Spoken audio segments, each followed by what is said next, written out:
That is the main foundation. So come let us work hand in hand, because this is our land. Come my brother, come my sister, and let us build a nation together.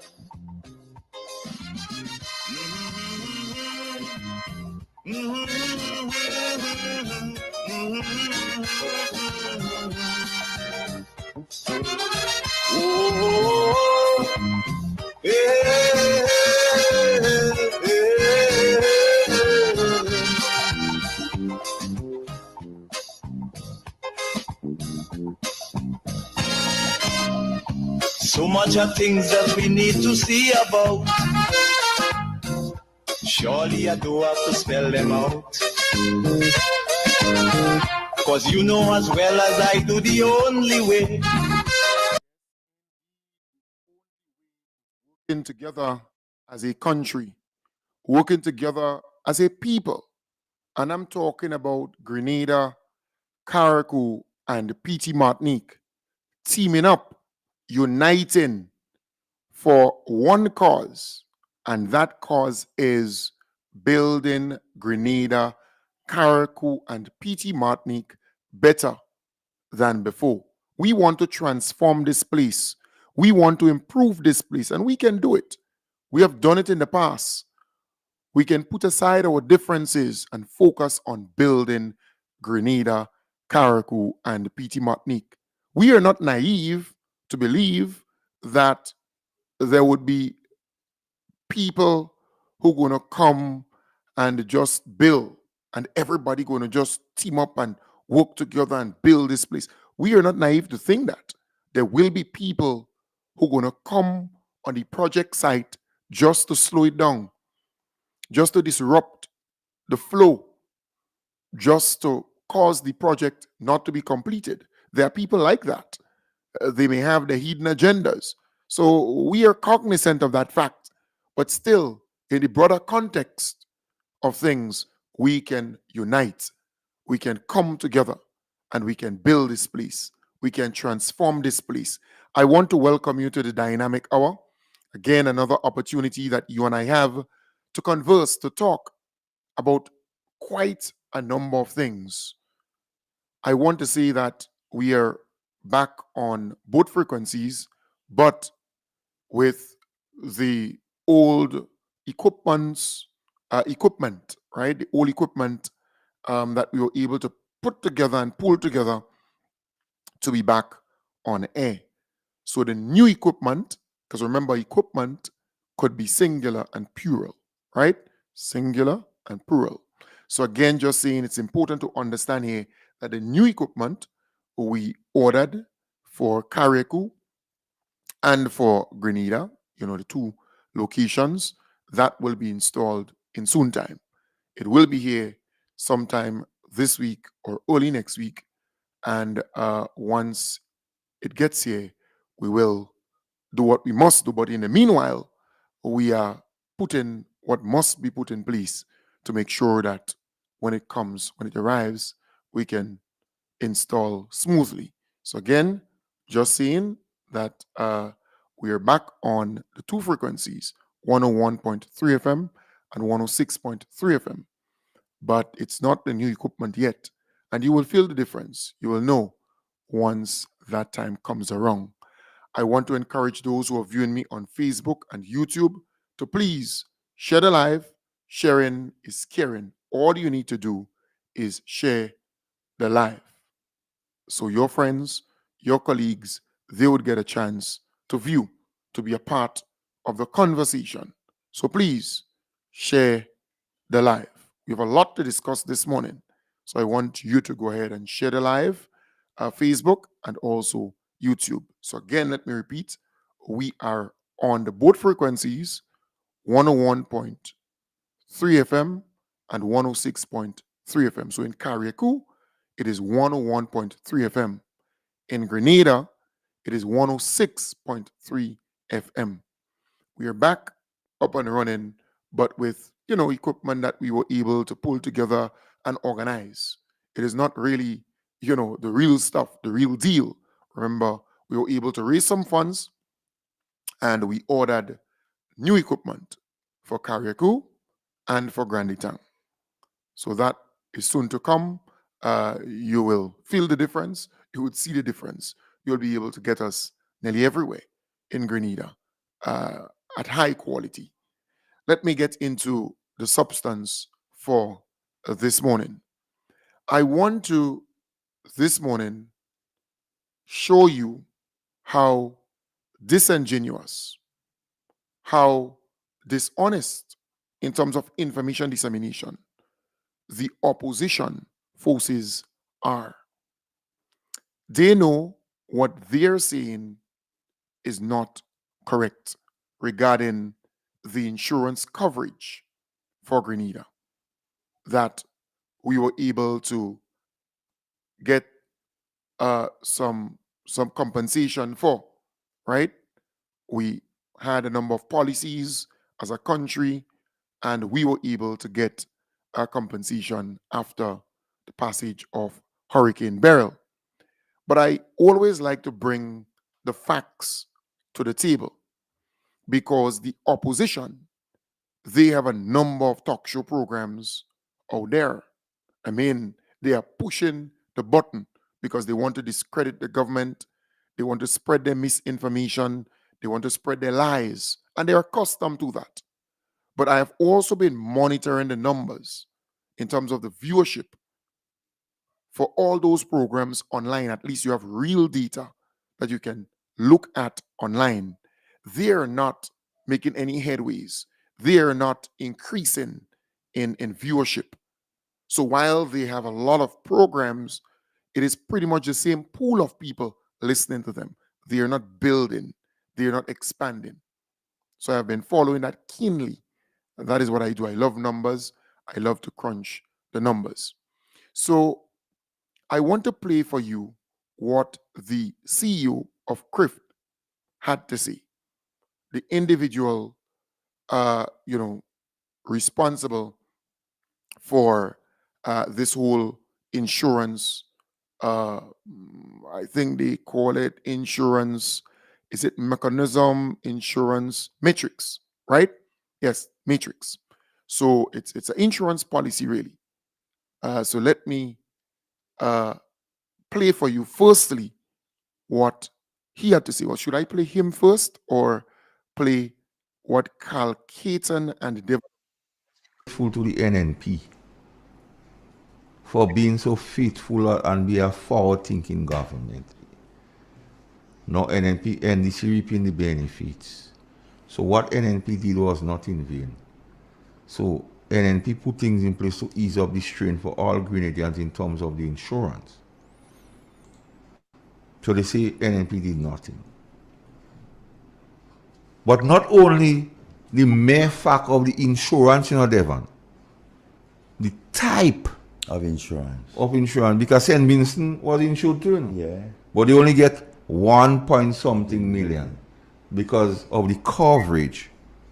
But the New National Party saw it fit to take coverage even Nawasa, Grand Lake, fisheries. Everybody get funds. Yeah, everybody get funds. So now the place has opened out like a book all of us could read. They're trying to make all kind of excuse now and saying it was not an initiative, it's something that should have been done. Yeah. Right. So you heard Devon Romain there and Carl Caton. In fact, he went on to say the New National Party took coverage for even what? Well, he mentioned Nawasa, Grenlek, they got payout. Let me play it again because it's important for you to hear them because that's the opposition forces platform and programs. And they're out there spreading lies and misinformation. So you have to listen up to what they have to say regarding Grenlek and Nawasa. To the NNP for being so faithful and be a forward-thinking government. Now NNP, NDC reaping the benefits. So what NNP did was not in vain. Right. So he spoke there about NNP reaping the benefits. Sorry, NDC reaping the benefits. But the Grenadian people, they're the ones, the people in Carriacou and Petite Martinique and St. Patrick and St. Mark, they're the ones who are affected by this. It is not NDC as a party, all right? It is the people of Grenada. So NNP put things in place to ease up the strain for all Grenadians in terms of the insurance. He made reference to NNP putting things in place in terms of the insurance to ease up the burden or so from the people. Okay. In 2007, the NNP entered into a insurance policy, right? And of course, it was due to the World Bank. It was a World Bank initiative, but you'll hear that in a while. So they say NNP did nothing. But not only the mere fact of the insurance, Devon, the type Of insurance. because St. Vincent was insured too. Yeah. But they only get 1 point something million because of the coverage. But the New National Party saw it fit to take coverage even now. Right. So he said the New National Party saw it fit to take coverage, and then he went on to say even Nawasa, Grenlec, Grenlec, fisheries, everybody get funds. everybody. Get funds. So now the place has opened out like a book all of us could read. Right. So you heard there. So he's actually saying it's the New National Party responsible for having Nawasa and Grenlec a part of this whole coverage, a part of this whole insurance, right? That's the kind of information that they're spreading on their program to their listeners. So I want to play now the Chief Executive Officer of CRIF. All right, I want to play him because this is the person who will explain the policies. Catastrophe Risk Insurance Facility was established in the year 2007. Grenada. All right, so CRIF was established in the year 2007. The NNP was in power in 2007. Was actually one of the very first members, the first of 16. Right, so Grenada was one of the first of 16 members, meaning islands, countries. One out of 16. So it was not Grenada alone. Grenada was the first of 16 Caribbean countries that participated in the program. In 2007. So in 2007, the program started, or the insurance started, and Grenada was one of 16. So it's not Grenada alone. Grenada is very important in the context of the establishment of CRIF. Grenada is very important in the context of the establishment of CRIF because we experienced Hurricane Ivan. You would recall that in the year 2004, you had Hurricane Ivan, which devastated a number of countries in the region, but more especially Grenada. And again, you recall that the losses were put at over 200% of gross domestic product. In fact, the total losses for that single hurricane event throughout the region accounted for $6 to $8 billion. And because of the significance or the immensity of the losses, it served as a wake-up call for the governments of the region to come together and enlist the assistance of the World Bank. Right. So because of Hurricane Ivan and the devastation it caused within the region, not only Grenada was affected by Hurricane Ivan, it served as a wake-up call for governments in the region to solicit the assistance of the World Bank. Let me play that again. The World Bank. It served as a wake-up call for the governments of the region to come together and enlist the assistance of the World Bank to establish what is then known as the Caribbean Catastrophe Risk Insurance Facility. Right. So that's CRIF. All right, the Caribbean Catastrophe Risk Insurance Facility. That's CRIF, the acronym CRIF. So the World Bank, so they solicit the assistance of the World Bank to establish CRIF. So it's not an initiative that Grenada started or Grenada decided, or Keith Mitchell decided, let's start CRIF. Let's have this insurance for the Caribbean and so on. No, it's the World Bank. That was a World Bank thing. So they solicit the assistance, 16 of them solicit the assistance of the World Bank so that they can establish this. All right? That's important, very important, because the NNPs out there giving their supporters the idea that they started this thing and they initiate this thing, and it was their idea, and the visionary leader did X and Y, and that's not the case. But let's listen further, because you had yesterday Carl Caton and Devon Romain, including Nawasa and Grenlec, as part of this whole coverage that the NNP did. In other words, they're saying NNP put Nawasa and Grenlec under this coverage. So listen. Grenada purchased paramedic insurance for tropical cyclone as well as earthquake.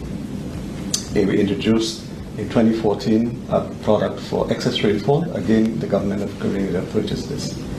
And then in the year 2019, CRIF, again working collaboratively with the World Bank, introduced a paramedic insurance product for the fishery sector that we call COAST. All right.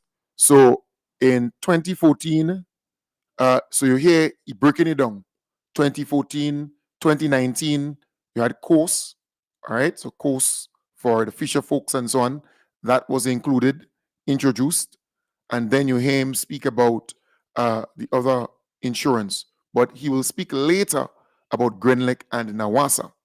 All right. But remember, it's an insurance policy. So you take out an insurance policy, but every year it has to be renewed.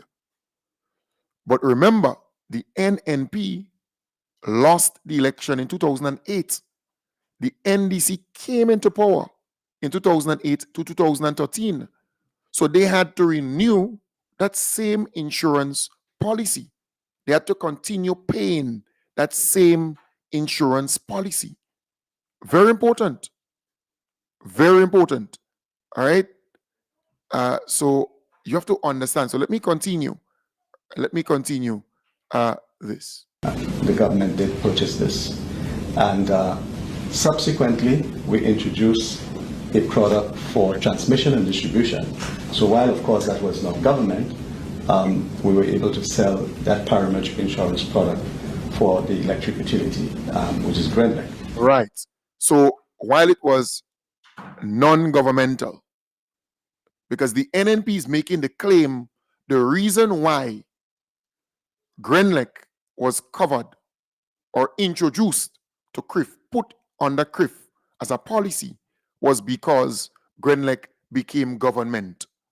No, this is not true. The gentleman is saying it is non-governmental, but they introduce a policy for transmission and so on, and for the electricity companies and so on, for all these nations, all these countries. And Grenlec was introduced or put under it, but he will tell you the year that was done. And of course, the most recent product to have been introduced is the one for the water utilities. And again, that's the reason why we're able to make the payout to the water utilities of Grenada. So in total, the government has 4 policies with CRIF. So the one for tropical cyclone, excess rainfall, earthquake, and coast, the one for the fishery sector. And as I said, we do have those sector-specific products for electric utilities as well as water utilities. Grenlec joined the program in last year, in 2023. Right. So Grenlec joined the program in 2023. Who was in power in 2023? The NDC. So the Most Honorable Deacon Mitchell and the NDC administration had Grenlec placed under CRIF, insured Grenlec under CRIF. So the NNP saying, well, no, it's the NNP. I played for you earlier what some of those NNP surrogates had to say on that program. The Carl Caton and the Devon Romain. All right? But listen to for now.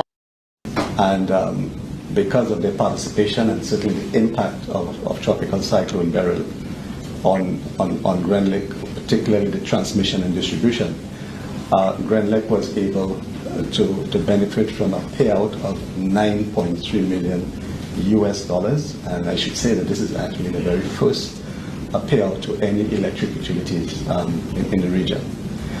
In the case of Nawasa, which is your water utility, was able to join officially on the 1st of June of this year. Right. So the 1st of June of this year, Nawasa joined.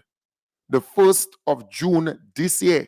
So in a matter of weeks, Beryl struck Grenada. All right? And Nawasa got their payout.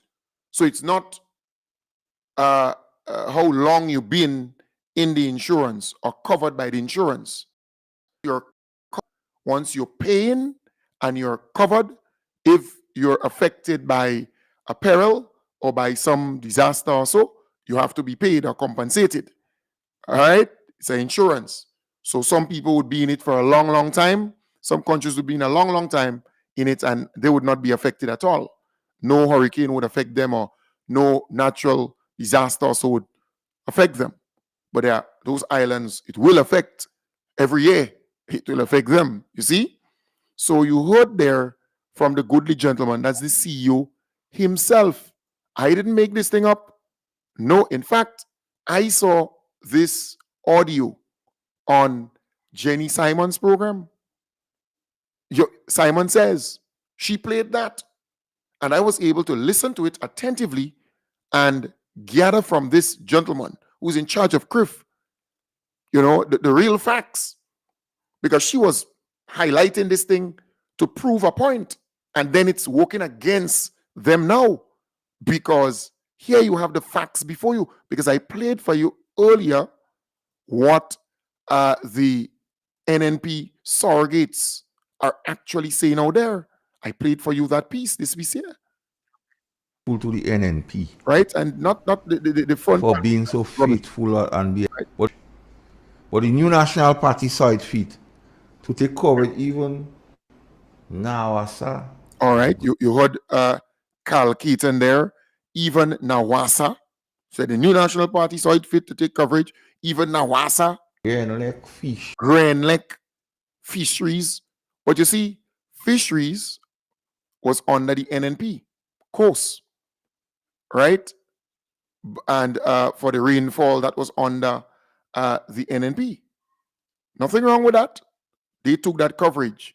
Under the NDC, with the most Honorable Deacon Mitchell, it was Grenlec was added and Nawasa was added. But the NNPs out there, the surrogates, they're out there trying to take credit for everything.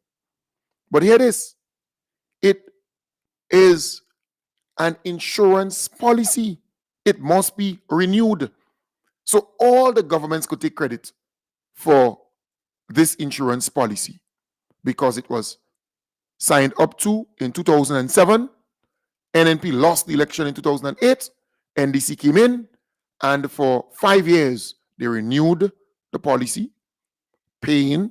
Then the NNP came in from 2013 to 2022, and they too renewed, not 22, yes, 22, yes, 2013, 2022. And they renewed the policy, same policy, they renewed it. And then the NDC came and they continued to renew the policy.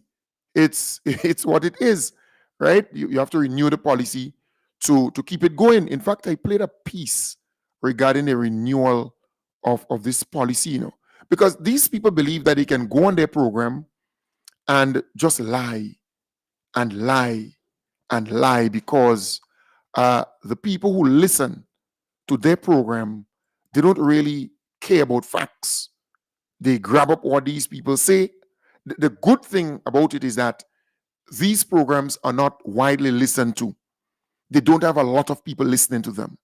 On average, 2,000 people would listen to this particular program on average on YouTube. All right, their Facebook presence is even poorer. So you would add another 1,000, let's say 1,005, 1,002. So on average, radio, YouTube, Facebook, about 5,000 people will listen to their program on average, right?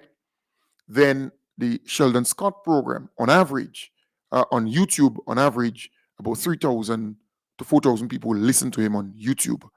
Now they're on Facebook, back again. On average, they would have about 2,000 people listening to them on average. So they don't have a wide listenership. And then you factor in radio, maybe an next 1,000, 1,002. So on average, they will be speaking to 6,000, 7,000 people. And pretty much the same group of people would listen to all their programs, right? All their programs. Jenny Simon, on average, because before she used to have a good 8,000 people listening to her on YouTube, because that's the only place she's located. But now, in the last couple programs, on average, she would have 5,000, 6,000 people listening to her, right? In fact, for the last 2 programs, she's fighting to get 6,000 people to listen to her. So I'm saying to you, they're not speaking to a huge amount of people, right? They're not.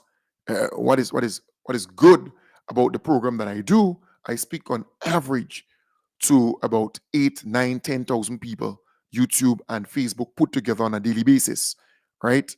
And then you have the radio now. Radio, we touch a good 4, 5,000 people, right? So I'm saying on average, and sometimes we would on YouTube alone, on Facebook alone, we get 9,000 people, 10,000 people viewing, and they don't just view for 30 seconds or 10 seconds. They view for a very long time, an hour, right? 45 minutes, 30 minutes. That's the kind of stats you get. So if you understand what's going down, right? They really don't speak to a lot of people, and it's the same cadre, the same group of people they speak to every day. The callers who call on their programs, pretty much the same people every single day. So you heard the facts there, and I bring it to you because it's important. It is very, very important to put the facts on the table. So they try to take credit now for Nawasa being covered under CRIF and Grenlec being covered under CRIF.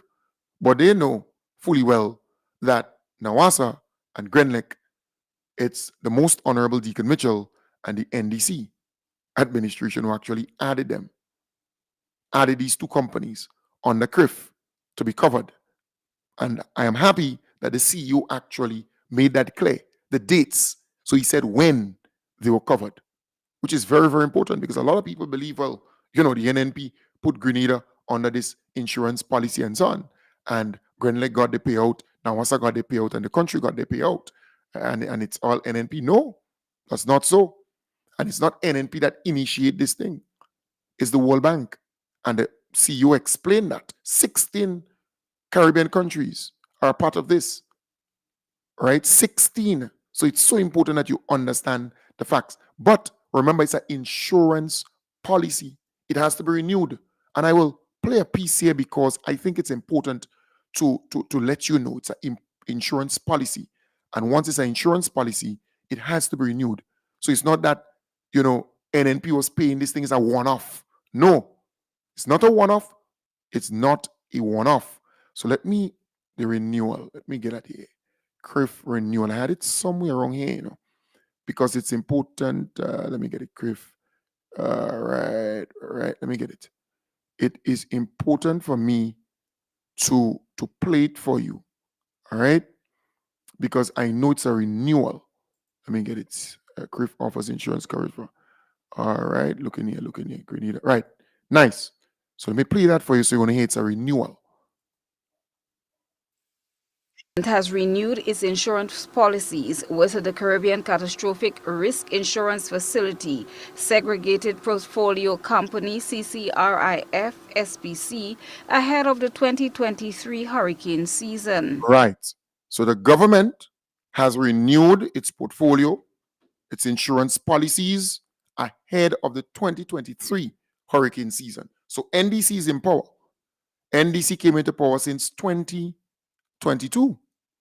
So you're hearing the facts there, and that's a GBN news item. All right? So it's a renewal. It has to be renewed.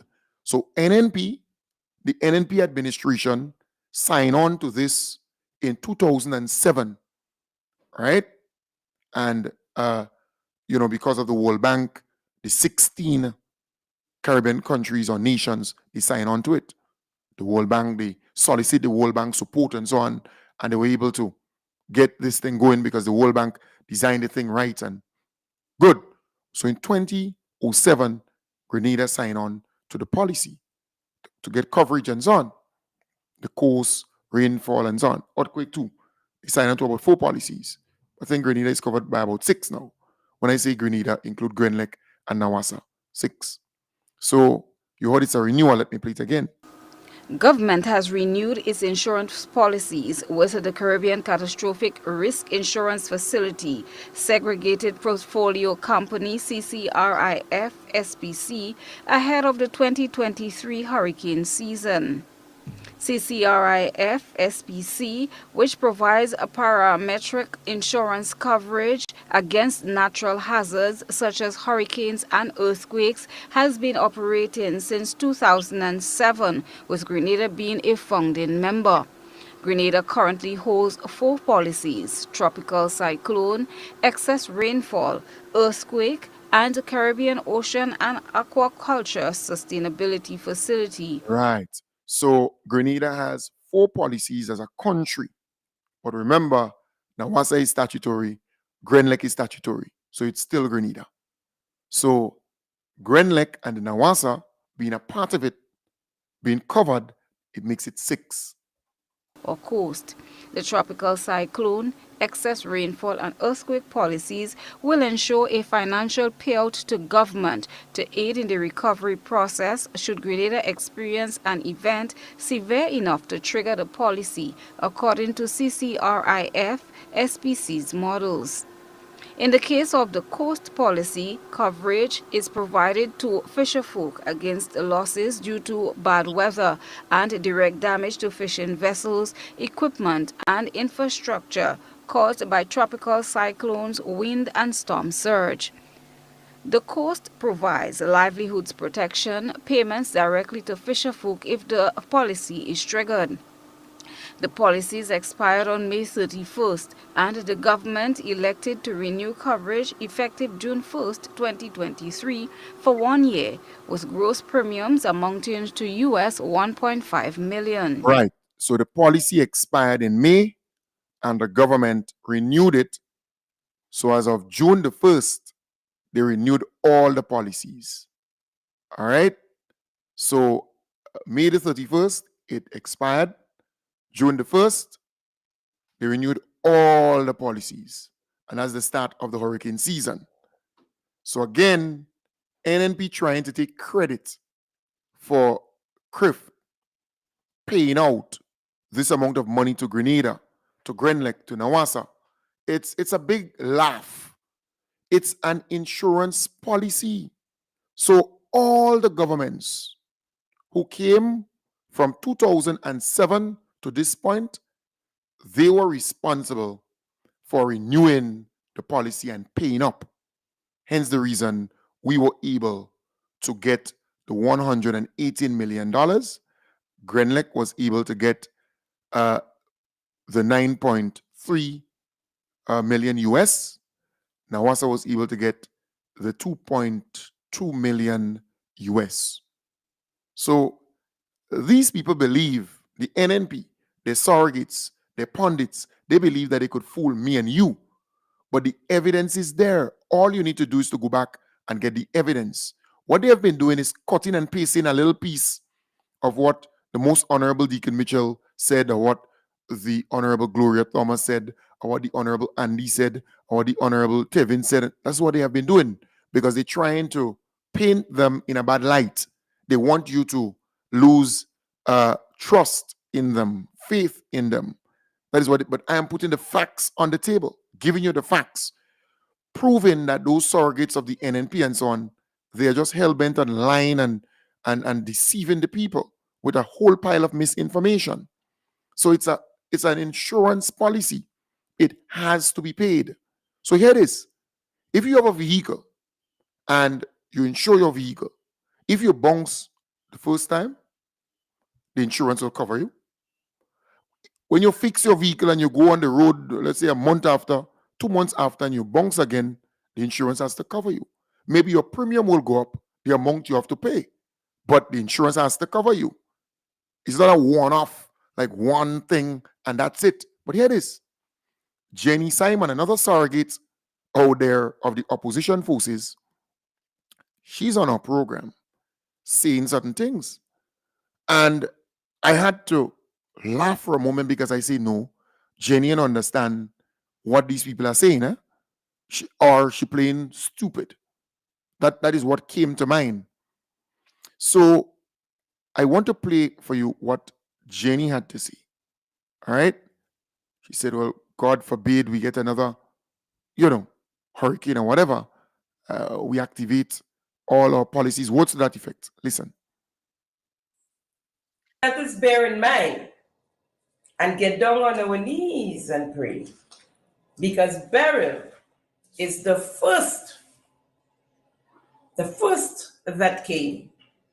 And she came at the beginning of the hurricane season.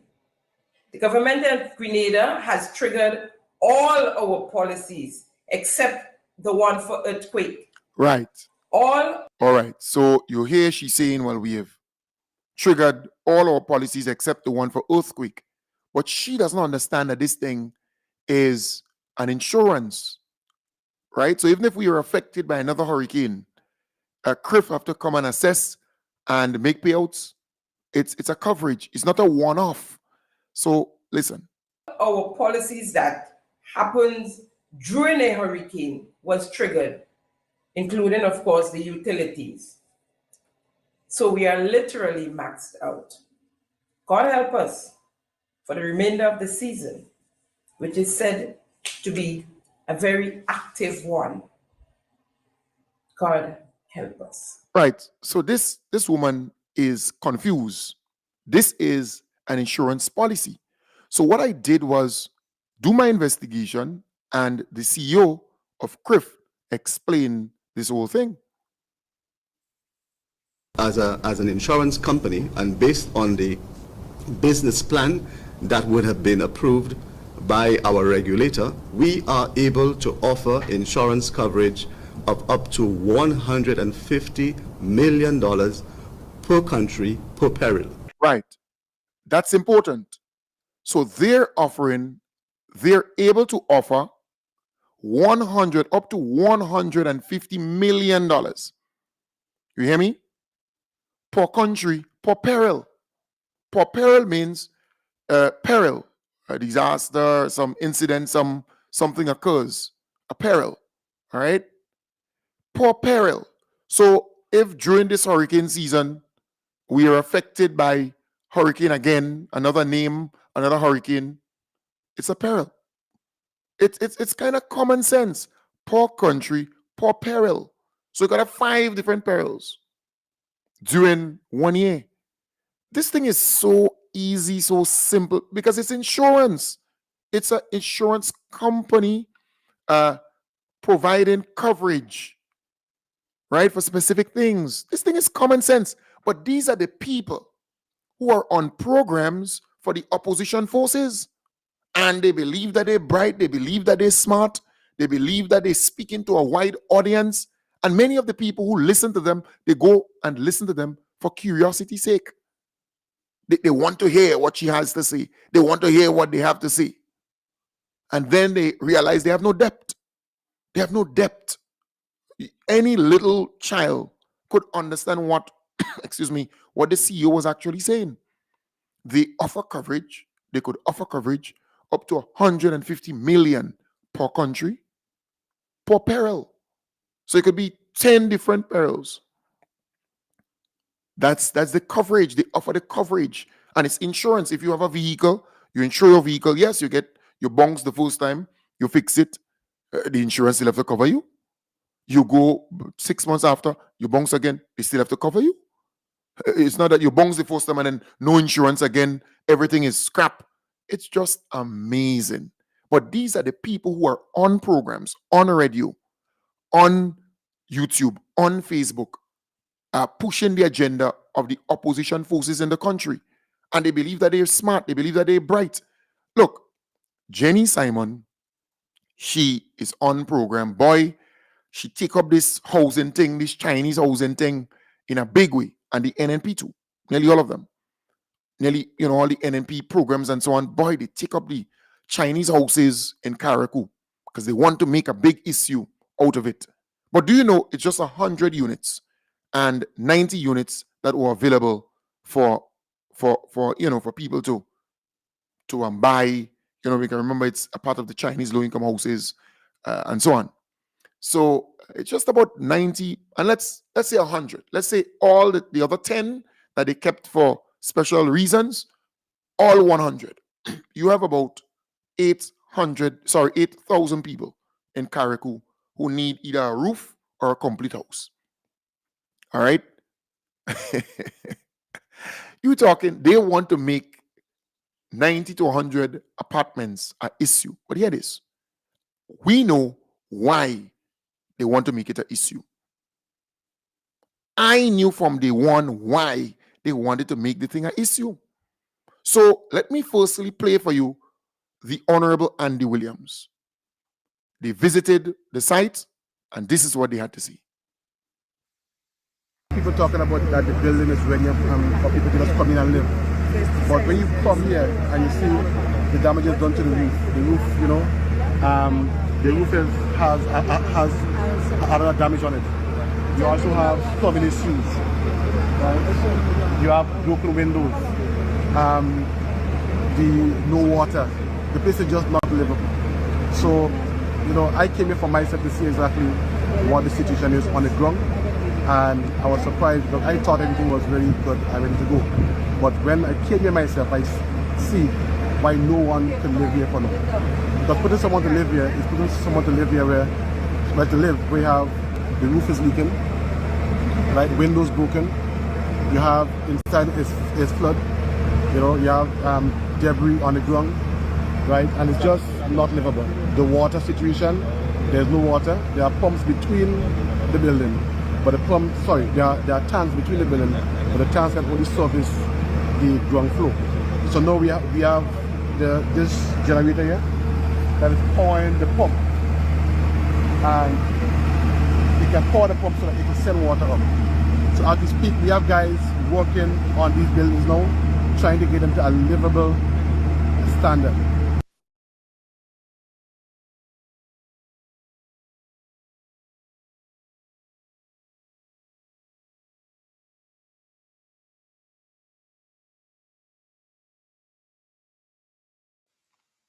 Certainly, just by looking at the housing scheme building, you would think that there's nothing wrong. But you have shattered glasses, you have water damage, broken pipes, a plumbing issue.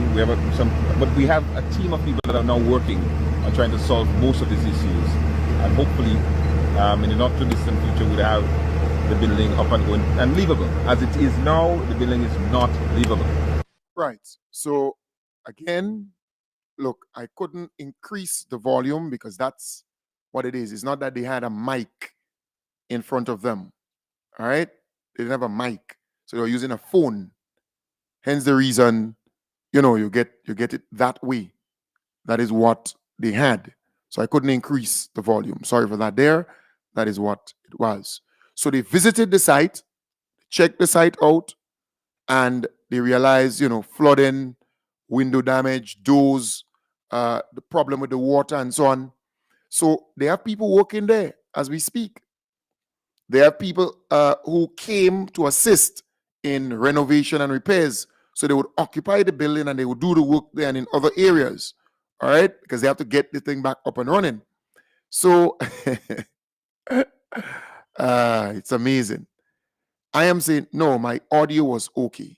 On this end, my audio was okay. To the folks, my audio was okay. All right? The audio is okay. It's a recorded thing. And if I play it again for you, it would sound the same. It has nothing to do with my audio here. You hear me? It has nothing to do. So I'm playing it again. But certainly, just by looking at the housing scheme building, you would think that there's nothing wrong. But you have shattered glasses, you have water damage, broken pipes, a plumbing issue. But we have a team of people that are now working on trying to solve most of these issues, and hopefully, in the not too distant future, we'll have the building up and going and livable as it is. So it's what it is. All right. It's what it is. The radio, they would hear me on the radio, but that is what it is. Good. So just saying again, they visited the site and they indicated that You know, there are men who are on the ground working. In fact, there are people who are occupying the ground floor also, just to, you know, as the folks who came in to help do the construction and other things like that. All right. So again, just saying to you, they're working on the building and they're working on people's houses to put a tarpaulin and other things like that. But Jenny is not satisfied with that. No, she's not satisfied with that. She said, well, why they didn't show us inside of the building? Why they didn't show us the flood? Why they didn't show us the windows broken, the doors broken? Why they didn't show us the debris? Why they didn't show us everything? That is Jenny and the opposition forces. All right. But, you know, I heard them talking about the houses over and over and over. And I concluded long why they actually talking about it like that. Because when NDC came into power, well, let me go back a bit. Just before the election, the NNP gave out letters for these same Chinese houses to their supporters. The majority of people who got the letters were NNP supporters to occupy these buildings. But when the NDC came into power, they said, no, that is not how you do things. So they revoked all the letters and they did the thing properly. All right. Remember, they went in, they put cupboards, closet, you know, you remember they did all that to make the thing livable, right? All the amenities and so on, they put it in there. So I went deeper and I said, but wait, okay. All right, Jenny, you will spill the beans. So Jenny, tell us why they were actually pushing this whole housing thing. Here, why? It's not livable. It's not we that say people in there. We were asking to put people in there because in my mind, anywhere is better than nowhere. And there are persons who complete houses have been demolished. Some of them just have the spot where their homes came from. And the shelters are overcrowded. And so anyway, and if you look at this, it's 100 units there. 100 units there. There are 3 levels in each apartment building, so to speak. And we can house some people there. You stood in the yard. You refused to show us the inside where the flood is taking place. You said you had roof off. We saw a little piece of galvanized in the distance that lifted. That could be easily pound down at this stage. It don't have to be fancy right now, right? You said there are leaks. All right, so Jenny wants to see everything there. All right, she wants to see inside. Who is Jenny really in all of this? Huh? It's amazing. But I want to play where she spoke about, you know, what should happen. Shelter. Even if you have to put tarpaulin on top, put the tarpaulin and let the residents, the ones that really are comfortable, let them be comfortable for a moment. We know it's not permanent. Confess. We're not giving them. Confess. As a matter of fact, the people that y'all took back the letters from, for those units, y'all should have given them back the letters. Give them the places, right? Right. You see? So that is really why the NNP is on this whole Chinese low-income houses. That is the answer right there. I'm going to play it again because, you see, I am an investigative journalist. And I would investigate to get the facts. This is why they wanted to make this thing an issue, because remember, in the lead up to the election, the NNP gave out letters telling these people, well, the majority of the folks were their supporters, NNP supporters, that look, they have a apartment at this low-income Chinese housing scheme and so on. You know, put water, put this, put that, and set up shop. They didn't have time set up shop there. So when the NDC won the election and they came into power, they said, no, we ain't doing anything so. No, we're not doing anything so. So they took all the letters, they revoked the letters, and they told them to apply to get the apartments. This is the cost of the apartments and so on. The government went on to put closets, cupboards, counters, and just name it, right, to make it livable on day one for these people. So Jenny there actually exposed them. The reason why all of them pushing this thing. That's the answer. Jenny gave the answer. Shelter. Yeah, let's Even go if right. you have to put tarpaulin on top right. for those units, you should give them back the letter. As a matter of fact, the people that y'all took back the letters from, for those units, you should give them back the letters. Give them the places, right? Yeah. So that is why they're talking about this housing units and Chinese low-income houses, and they're not concerned about the people who lost their homes. No. They're not concerned about the people who actually lost their homes. They just want the people who had the letters in the lead up to the election that the NNP gave out for them to get the apartments. Not people who lost their homes and who in real dire need of an apartment or a place to stay. No, they are not concerned about that. They are concerned about the people who got the letters. So they're making this thing an issue.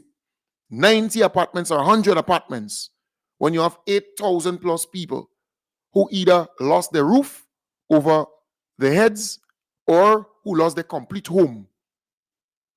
They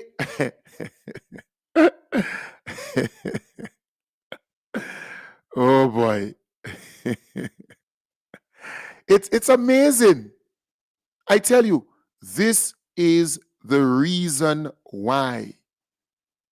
The very reason why they're fighting this whole housing battle.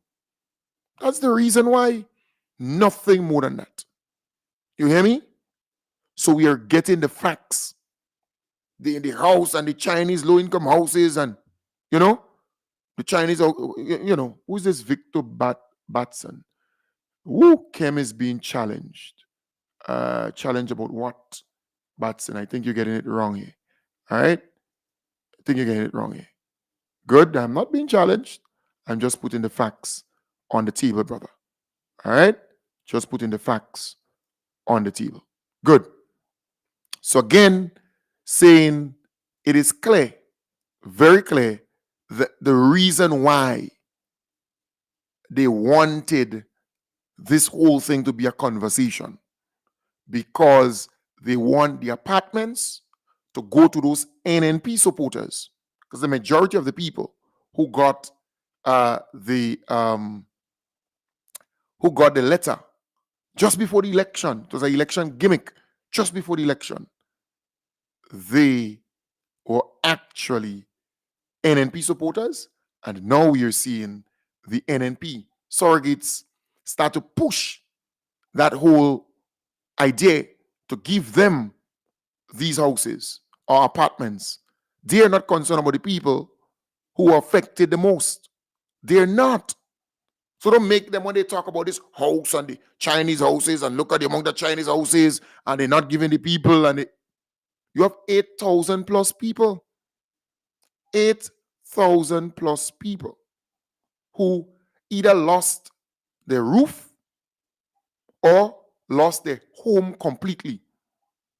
It has to be rebuilt, right? They have to rebuild it, or they have to fix it. The NNP surrogates, they are going after these Chinese houses, because they want the NNP supporters who got the letters before the election to get the units. That is what they wanted. The same thing when Keith Mitchell spoke about during the hurricane, people went towards, that's in Busheshu and also in Carriacou, towards the housing scheme, and they were turned back. They were going for shelter in the rain and whatever.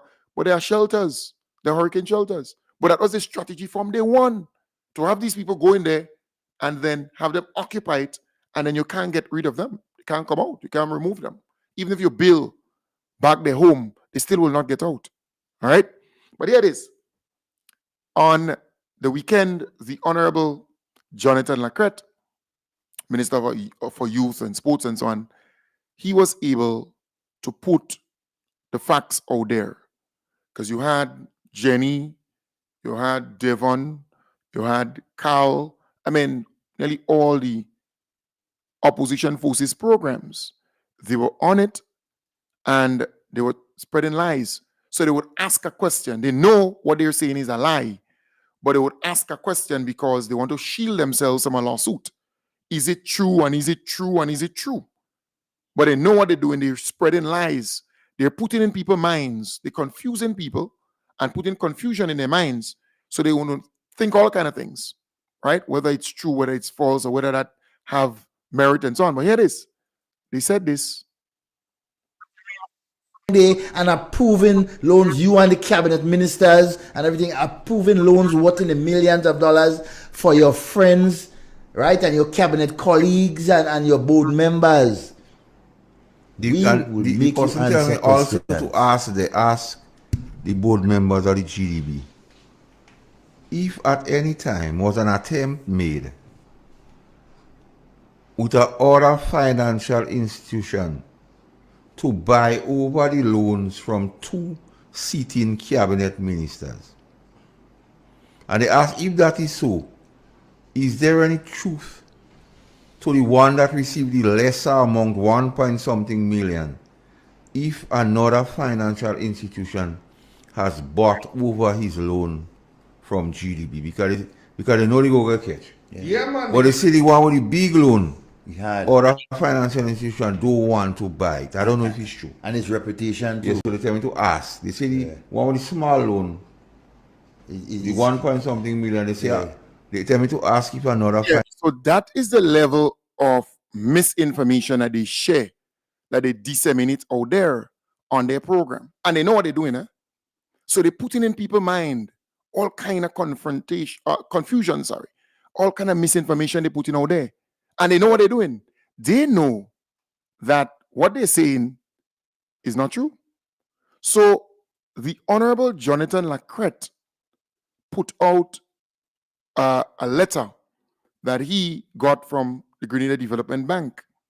All right. He asked them to make it clear whether he has a loan with the institution. And the Grenada Development Bank, they put out the statement, right? A letter, or they served him a letter. And the letter reads, and that's from the general manager, Royston Cumberbatch. And it says, "Dear Senator Lacrette, we hereby confirm that there is no record of your name being associated with any borrowing activities within the Grenada Development Bank." So these people are out there spreading all these lies and all this misinformation because they believe if they do that, their supporters will believe them and they would buy into it, all the lies. Here you have the bank, coming out and say, this man has no record of any loan or any dealings with the bank. And look, I knew long before today that the Honorable Jonathan Lacrette has nothing to do with the Grenada Development Bank. I knew that because his uncle and I were very good friends, right? I know. So that is how they do it. So they attack Andy Williams, the Honorable Andy Williams. It was cleared up to say that the Honorable Andy Williams was a businessman, and prior to him coming into politics, he got loans from the bank. He has to repay the bank, and he applied for a loan just before the election. So it was approved. He's a businessman. He's not just a politician. It's a different ball game, right? He's not just a legislator. And he had a prior relationship with the bank. So when they speak, well, Andy, he's a this and he's a politician. So are they saying to the Grenadian people, the loans that Andy had with the bank before getting into politics, he should stop it? You see the point? So some of these people, they believe that they're smart. They're not. And Andy's a Grenadian. He's a Grenadian. And it's a loan. It's not money given free. So When they realize that we're going to expose them, they then say, well, is it true that the Grenada Development Bank approached another bank to buy these two loans, right? This thing is sickening, you know. But that is what they do. They go on their programs and they spread a lot of misinformation, a lot of lies. They have their supporters. They're going to believe all the nonsense. They're going to call other programs. They're going to spread all kind of nonsense. Man, when you listen to these people, you think that nothing is happening in Carriacou, you know. You think there's only bad things are happening in Carriacou and in PT Martinique. That's what you will think when you listen to their programs. And you know what is sad? A volunteer said to me, he felt really, really sad knowing that he went up to Carriacou for 4 days, 2 last weekend, the weekend before the one that gone, and 2 this weekend. And he called me and he said, boy, when you see volunteers going up there to clean, going up to help the people of Carriacou and PT Martinique, genuinely, and then to hear the NNP, surrogates, and pundits and so on their programs saying all manner of nasty things about Carriacou, about PT Martinique, and about this situation and that situation, all kind of stuff. It demotivates them. It demotivates them. But that is what they're good at and for. They're just out there, you know, saying all manner of things. Well, the Chinese ambassador visited Carriacou. The fact that you're here to feel and to see that you get a different sense of what's happening. And I saw the look of dismay when we visit the two schools.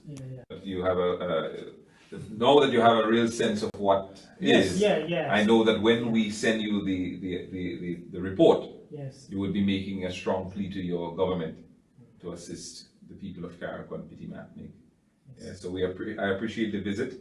That was Minister for Carriacou and PT Martinique Affairs and Local Government, Honorable Tevin Andrews. On Wednesday, July 17, Chinese Ambassador His Excellency Wei Hongsheng visited the island of PT Martinique for the first time post-Hurricane Beryl, where he donated relief essentials toward the island. These include 5 laptops, 5 tablets, footballs, and EC $5,000. This is in addition to the substantial contribution made by the Chinese Embassy in the immediate aftermath of Hurricane Beryl. Ambassador Wei has taken on a tour of the island. Yes, the People's Republic of China, the ambassador, they have given a huge amount of money just after the passage of Hurricane Beryl, and they continue to give towards the people of Carriacou and the PT Martinique. That is important. Plenty people are coming to the aid of Carriacou and PT Martinique, you know. While the NNP surrogates and pundits out there talking rubbish, things are happening for the people of Carriacou and PT Martinique. Community leaders and volunteers from Brooklyn, New York, has brought relief supplies that will aid the people of Carriacou and PT Martinique. JS met with the group as they exited the Osprey lines at the Tyrrell Bay Port, Carriacou, and spoke with one of the members, Trinidadian-born New York State Assembly Representative Jamie Williams, who leads the contingent. Williams said Grenada holds a special place in her heart and elaborated on the significance of their mission to Carriacou. First of all, I am from Trinidad, and Grenada is another home to me. So when this devastation hit, it was incumbent for us to get together. And we were speaking with other electeds. There's Assembly Member Monique Chandler Waterman here accompanying me with various different groups. We have the Lions Group, we have Visit Canarsie, we have the Newton Foundation, and so many more that's here. The Grenadian Cultural Group as well. We have Jennifer, who actually worked for the government as well. But we're here to bring some relief to the people that have been impacted. And the whole mission is if everybody do their part, you know, we will reach. It's not about the numbers, it's about the impact. So instead of just sending things, you know what, we wanted to come here on the island itself to see the devastation firsthand and to meet with the people that is impacted, to be able to speak to them and to give them what we have here, a lot of relief supplies, a lot of care packets and so forth. And when we head back to New York, we also have a lot of supplies for the hospital with medical supplies as well. Right, so you see, people are doing what they can, but while all of this is happening, different groups, organizations, and so on, given to Grenada, given to Carriacou, given to PT Martinique, helping, volunteering, cleaning, doing stuff, the NNP surrogates and pundits and all the different programs and so on, only negativity, only criticizing and attacking and saying all kind of nasty things about everybody and anybody. That is what they do. Condemn, criticize, lies, misinformation, and so it's just terrible. But that's the face of the opposition. Scary. Scary as hell. GCNA, the Grenada Cooperative Nutmeg Association, and the Grenada Cocoa Association, again, they've teamed up and they put out a release that together we will regroup, replant, rebuild, and renew our hope and aspirations. Let us support one another, lend a helping hand to our neighbors, and share our resources and knowledge. Our strength lies in our unity. Our strength lies in our united forces. Efforts, and our steadfast determination to rise again. Very soon, farmers will be given every assistance available in the form of technical assistance, farm labor support to clear the land and so on, labor, plants, seeds, clearance to roads to increase farm access, fertilizer, and cash incentives. All right.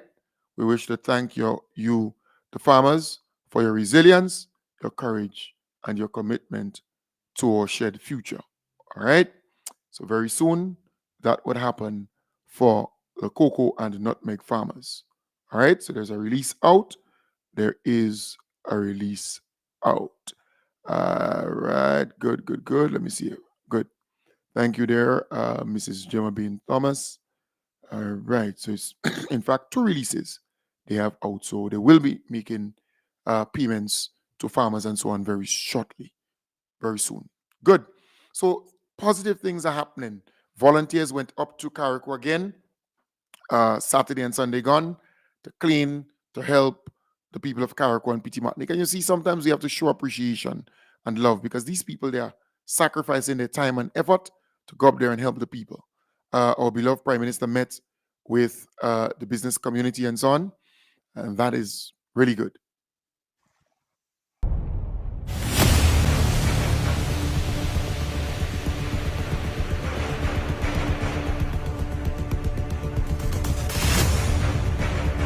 It's a pleasure to be here despite the difficult circumstances that we are all dealing with. We want to make sure that as early as possible we get feedback from you as to the recommendations specific to Carriacou and Petit Martinique that you would like to make so that we can take those on board in terms of whatever policy initiatives we formulate. We are in a bit of a pressurized environment because obviously everybody wants everything to be done quickly, but we want to make informed decisions.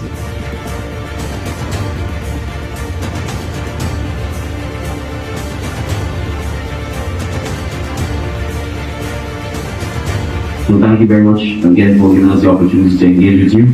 There are lots of notes that have been taken. There are lots of things we can deal with relatively quickly. Some we will need some more time and more thought to make sure we get it right.